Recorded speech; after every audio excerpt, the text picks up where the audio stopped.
Pickle lovers ఏంటి ఎప్పుడు పచ్చళ్ళు అని చెప్పేసి ఇప్పుడు ఆకులు ఆకులు చూపిస్తున్నాను అనుకుంటున్నారా?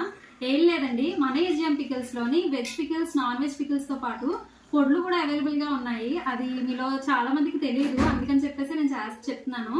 సో ఏంటంటే ఇది కరివేపాకు అండి. కరివేపాకుని బాగా కడిగేసి ఎండబెట్టేసుకోవాలి. చూసారు కదా, ఈ కరివేపాకు అంతా ఈ తడంతా ఆరేంత వరకు మనం ఎండలో అయితే ఉంచుకోవాలి. ఇప్పుడున్న బిజీ టైమ్స్లో ఏంటంటే చాలా మంది హెయిర్ కోసం అస్సలు కేర్ చేయటం లేదు.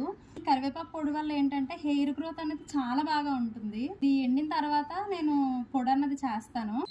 సో ఇది కరివేపాకు, అలాగే ఇందులోకి వేసే పోపులు అన్ని కూడా ఇందులో వేసేసాను. ఇదంతా కూడా మిక్సీ చేసేస్తే కరివేపాకు పొడి రెడీ అయిపోయింది. హెయిర్ గ్రోత్ అనే కాదండి, బాలింతరాలకి పచ్చని చేస్తారు కదా ఆఫ్టర్ డెలివరీ తర్వాత, సో వాళ్ళకు కూడా ఈ కరివేపాకు పొడి, ధనియాల పొడి, నువ్వుల పొడి ఇలాగా చాలా పొడులు పెడతారు కదండి.